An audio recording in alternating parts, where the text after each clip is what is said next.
When it comes to iconic comic book supervillains, two names consistently rise to the top for their unique brands of madness and mayhem: Marvel's Green Goblin and DC's Joker. Both are the arch-nemeses of their respective heroes, Spider-Man and Batman, and have become cultural icons in their own right. But when pitted against each other, who would emerge victorious in a battle of wits, weapons, and sheer chaotic evil? To determine a winner, we need to move beyond fan loyalty and analyze their origins, arsenals, intellect, and psychological profiles. While the Joker is the master of psychological terror, the Green Goblin brings superhuman strength and high-tech weaponry to the fight. This isn't just a clash of villains, it's a clash of methodologies. A direct confrontation between the Green Goblin and the Joker would likely end with the Goblin securing a physical victory. However, the Joker's true power lies in his ability to orchestrate chaos from the shadows, potentially outmaneuvering the Goblin in a long-term war of attrition.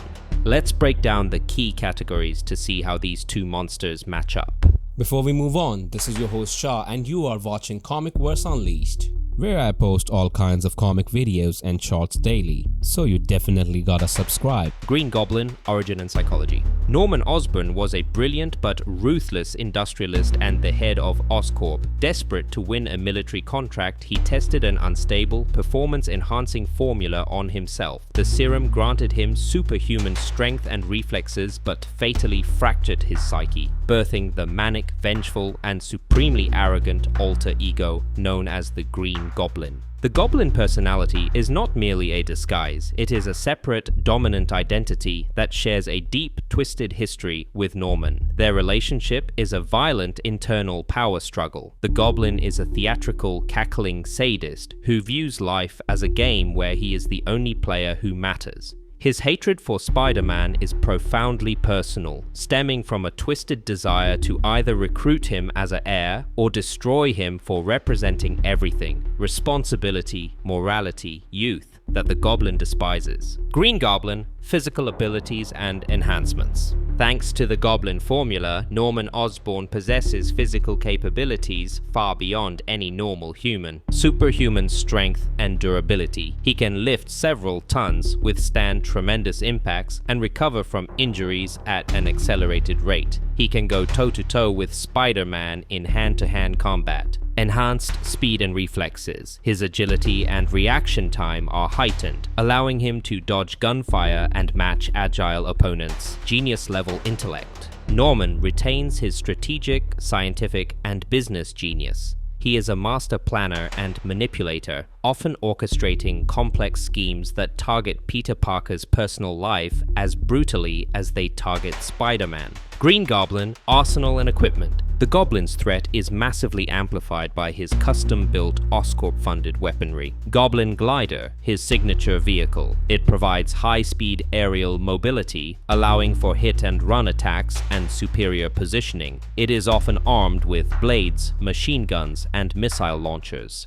Pumpkin bombs. Multi-purpose explosive devices that can deliver concussive force, release hallucinogenic or corrosive gases, or act as timed detonators. Their variety makes them unpredictable. Razor bats and other gadgets. He employs an array of throwing weapons, energy blasters, and remote-controlled devices. He has also used strength-enhancing armor like the Iron Patriot suit and genetic manipulators, the Goblin serum, to alter himself and others. Green Goblin, tactics and weaknesses. The Goblin is a direct, brutal schemer. His tactics involve personal warfare. He famously discovers Spider-Man's secret identity and uses it to attack Peter Parker's loved ones, making the conflict deeply intimate, grand spectacles. He prefers public, theatrical confrontations designed to maximize terror and humiliation. Psychological attacks.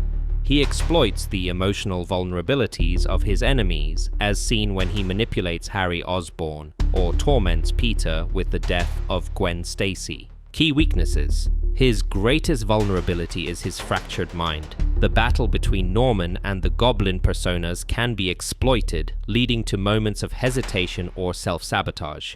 His equipment, while powerful, can be damaged or turned against him. Joker, origin and psychology. The Joker's past is intentionally ambiguous, often told through multiple, unreliable potential origins. The common thread is a failed comedian who, after one bad day, falls into a vat of chemicals that bleaches his skin, turns his hair green, and stretches his face into a permanent grotesque grin. The experience didn't just disfigure him, it shattered his sanity completely. The Joker has no alter ego. He is pure anarchic ID. He operates without a traditional motive for power, money, or revenge. His only goal is to prove that chaos is the universe's only truth, and that anyone, especially the morally rigid Batman, is one bad day away from becoming just like him. He finds humor in horror and views life as a sick joke, with himself as the ultimate punchline. Joker, physical abilities and enhancements. The Joker possesses no superhuman powers. His physical profile is that of a lean, unpredictable brawler. Peak human cunning and durability. He exhibits an almost supernatural tolerance for pain and a knack for surviving seemingly fatal situations, a trait often attributed to his insane will or sheer narrative inevitability. Master of disguise and escape. He is a genius at improvisation, disguise, and engineering elaborate escapes from Arkham Asylum. Unpredictable fighting style. He fights with a frenzied, dirty style using anything at hand. A razor-sharp playing card, a venom-spouting flower, a acid-squirting pen. Joker,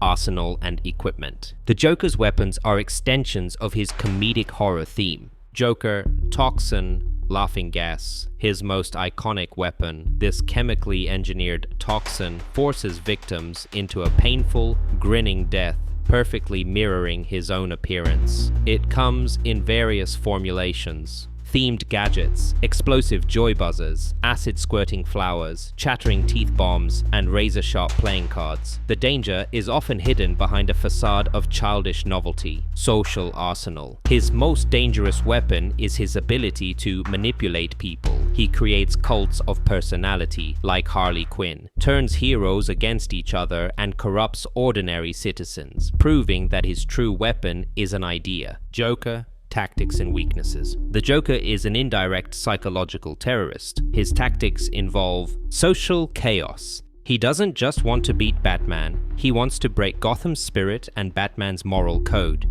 He engineers situations that force impossible choices, e.g., the Killing Joke, the Dark Knight. Unpredictability. He has no rules, patterns, or consistent goals, making him nearly impossible to outthink through conventional logic. Exploiting order. He specifically targets systems, plans, and moral frameworks to expose their fragility. Key weaknesses. He lacks a direct personal connection to his enemies beyond his philosophical obsession. In a straight fight without preparation, he is physically outclassed by most metahumans. His need for the game with Batman can be a limiting factor. Green Goblin vs. Joker. Who wins? This clash boils down to a battle of direct power versus indirect chaos. In a direct head-to-head confrontation, a chance encounter in the city, or a forced battle in an arena, the Green Goblin holds every advantage. His superhuman strength, durability, and aerial firepower are threats the Joker is fundamentally unequipped to handle physically.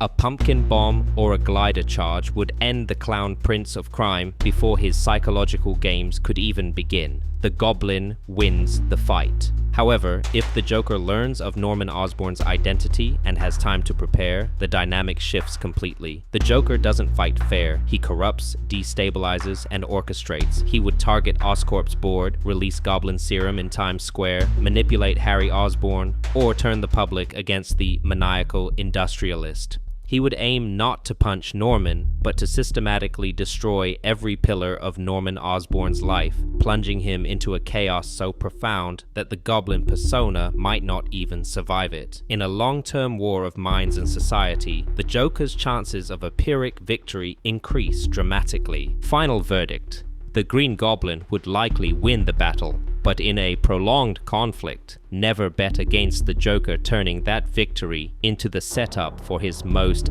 devastating joke yet. The Goblin provides the power, but the Joker writes the script for the chaos.